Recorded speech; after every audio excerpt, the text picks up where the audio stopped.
People look at stories through different lenses. I have my own personal take on some of these trending issues. Hi, I'm Mariah Ramharack and welcome to In Case You Missed It.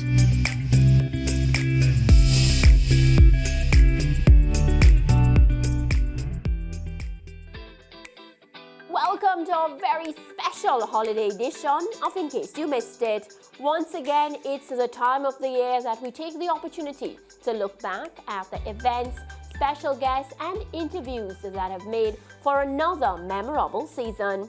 There have been many magical moments for us to choose from, but today we focus on just 5 of our favorites. As a javelin thrower and TNT national senior footballer, Asha James appears to have the world at her feet.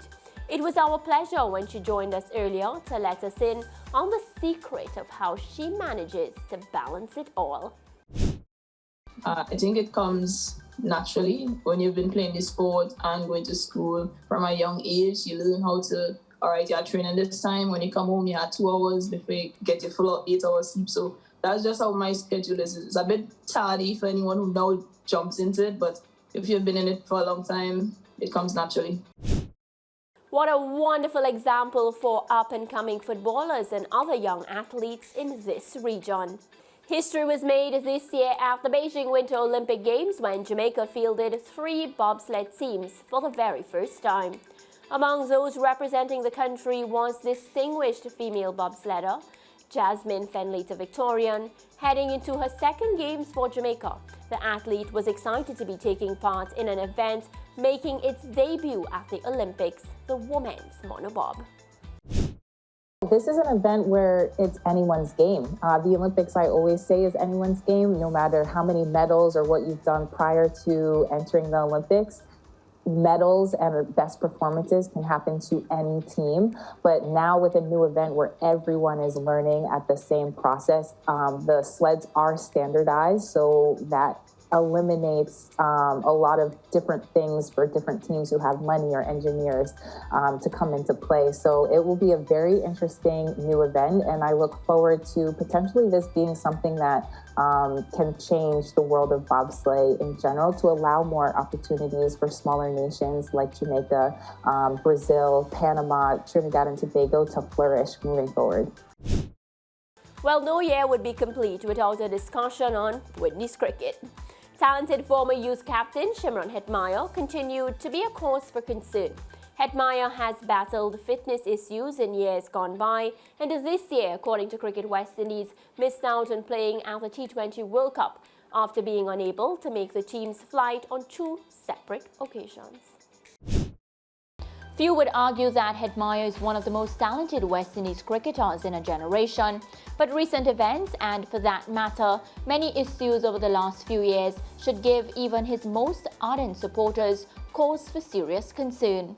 A lot of confusion still surrounds the latest incident that saw the batsman eventually replaced in the West Indies lineup for this month's T20 World Cup. According to the release issued by Cricket West Indies, the batsman was unable to make any of the 2 flights scheduled for him to join the team in Australia.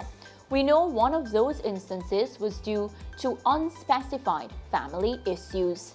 Now, don't get me wrong. Family should and will always come first, and we should all join together to wish Shimron Hetmyer luck in resolving any issue that may have arisen. The problem, however, for some fans of West Indies cricket is this latest incident adds to a long list of others over the last few years. It paints an unflattering picture. Struggles to stay fit and other instances of unavailability could easily be interpreted as a general lack of interest in representing our beloved Windies. We can only hope that in the near future we will see a fit Shimron Hetmyer back to his very best in West Indies colours. Well, the FIFA World Cup is now in the history books, and what a wonderful tournament it was. After years of heartbreak, the little maestro Lionel Messi finally lifted the famous trophy with Argentina, and we were ecstatic. Ahead of the tournament, we were joined by former TNT goalkeeper Calvin Jack, who left us with some pearls of wisdom. Speaking about something to prove, do you think either of these players, they have to win a World Cup to be considered the greatest of all time?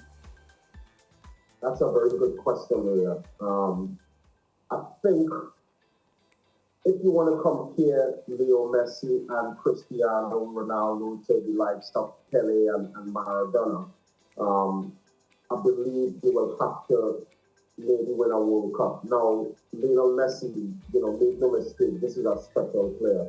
This is a player that, reached a level that you probably not seen in football. But you can't disregard the brilliance of Maradona and what he did in 1986. Fortunately, I've been able to see Maradona's career. I'm witnessing Lionel Messi's career. I'm witnessing Cristiano Ronaldo's career. And would they have to win the World Cup? Yes, I think they need to win the World Cup to be, Messi especially to be mentioned in the same breath of his compatriot Diego Maradona. Cristiano Ronaldo, of course, he won the European Championship. Messi has won the Copa America, but that last step to the World Cup is what I think would, cement his place possibly as the best that has ever been.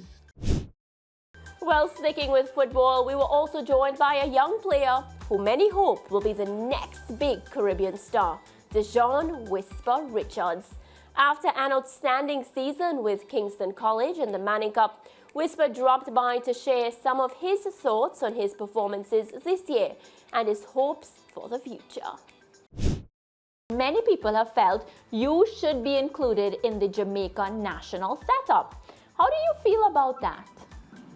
Well, Craig been saying this for like 2 years, 3 years now that I should be, and that's the reason I play Manning Cup, because to prove myself that nobody's lying, my father is not lying, Craig is not lying, nobody who's saying I can play is not lying.